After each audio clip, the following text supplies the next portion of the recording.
Good morning. This is from the Oxford Mail, and I wanted to do a video about this, and I don't know if I already have, so I've decided to do it again, and it is about the Titanic. This came out on April 14th, 2012 by Debbie Waite. I can prove it was not Titanic that sank. Okay.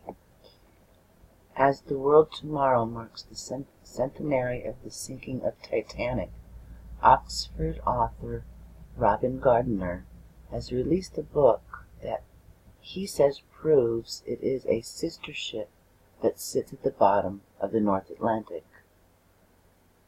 The biggest ship of its kind, Titanic, was built unsinkable by its owner's White Star Line. But on April 15, 1912, it hit an iceberg and sank in the icy waters of the North Atlantic, with the loss of over 1,500 lives. However, according to Mr. Gardiner, the ship that sank was not the Titanic at all. It was the Olympic, her sister ship, in what was planned as one of the world's greatest insurance frauds. Now I want to show you a picture real quick. Okay, what you're looking at is the letters M right here and P on the hull of the boat, the ship, that sits at the bottom of the North Atlantic. Those initials are from the word Olympic, okay? There is no M and there is no P in the word Titanic. Let's see, here's another one. You can see it pretty good here. In here, the M and the P. Now, let's get back to the article. Okay. Mr. Gardiner, 64, a plasterer and father of one from Barton, said, "My new book, The Great Titanic Conspiracy, has new, conclusive photographic and documentary evidence of the swap of the Olympic and the Titanic." Alright. This was collusion, conspiracy, and cover-up on an unprecedented scale. The evidence is overwhelming. Eyewitnesses themselves describe running along Titanic's decks, but where they said there were promenades, there should have been cabins. And while survivors on B deck described seeing lifeboats being lowered from above, there was no way they would have seen that on the Titanic, only on the ship Olympic. You only have to look at the ship's specifications to see the Titanic passengers were actually aboard the Olympic. Okay. According to Mr. Gardiner, the real story starts with the financiers J.P. Morgan's takeover of White Star and the Royal Navy's investment in the new company's new liners as potential troop carriers. He said, following the Agadir crisis in 1911, Morgan began to ship gold and other treasures back to the safe haven of the United States. There was also pressure on White Star to make up the cost of the damage to the Olympic, which was damaged in a collision with the MHS Hawk, but which the insurance company would not cover. Swapping the identities of Olympic and Titanic was also the opportunity for Morgan, with the collusion of the British government, to quietly ship 8 million pounds of gold to the U.S. Wow. Okay. But unbeknown to the government, the gold was spirited away.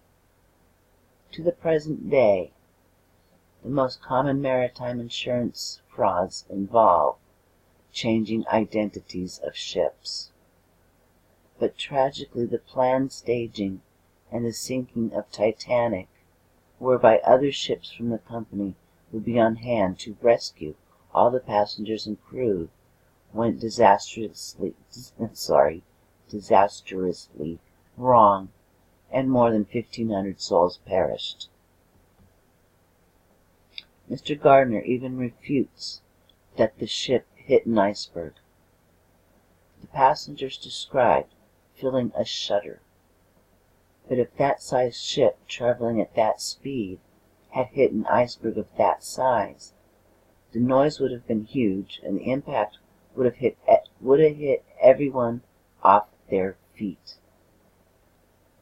I think White Star planned a small collision of some sort, and then a straightforward rescue of the passengers by ships waiting nearby. Unfortunately, the ship was steered hard left instead of right and turned away from the rescue ships.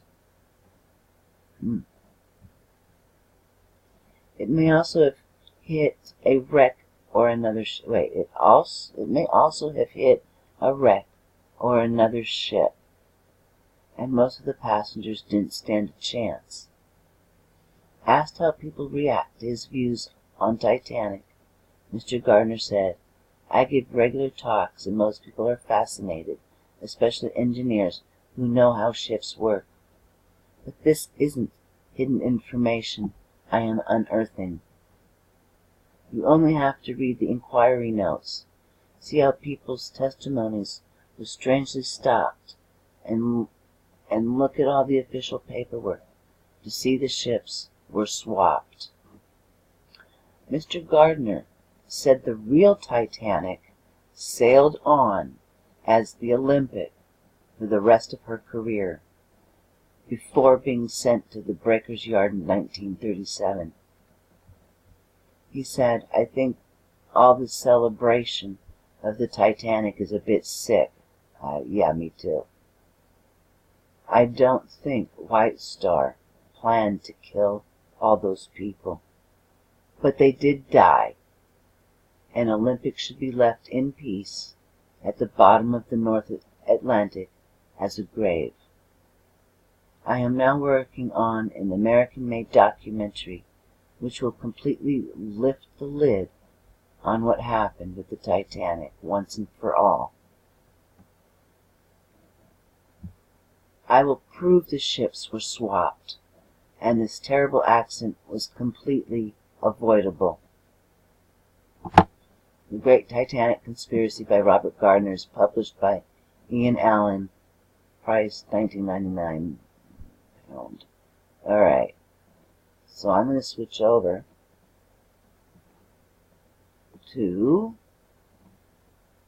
another article. Hold on.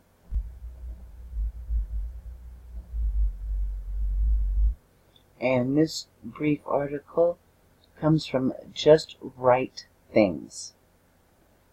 Okay. This is a little bit repetitive,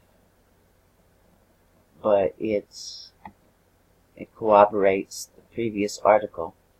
Right? The Titanic, the infamous unsinkable ship, sank after hitting an iceberg in the North Atlantic Ocean on its maiden voyage from Southampton to New York City on the 15th of April, 1912, causing 1,500 casualties. But Robin Gardner suggests otherwise. In his book Titanic, The Ship That Never Sank, says that Olympic, Titanic's almost identical sister ship, was disguised as the Titanic just before its maiden voyage as an insurance scam by her owner. I mean, this sounds right. This sounds like accurate information. Alright. Okay.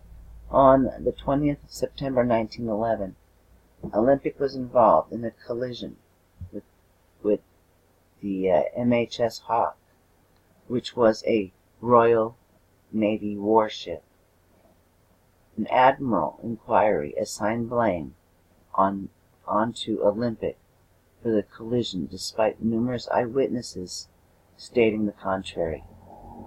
White Star Line's insurer allegedly backed out due to these findings, and Titanic's completion also took a back seat due to Olympic's return with extensive damages. All this would have caused serious financial loss to the company. According to Gardner, at least one of the two vessels must be running, and so the damaged Olympic was patched up and launched as Titanic, and the real Titanic was silently replaced as the Olympic, and it served for 25 years before being scrapped, 1935. So here's a picture of the Olympic with its damage and the bow of the Hawk.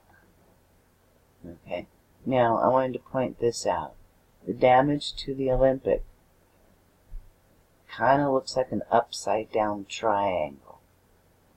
Alright, would match the front of a ship.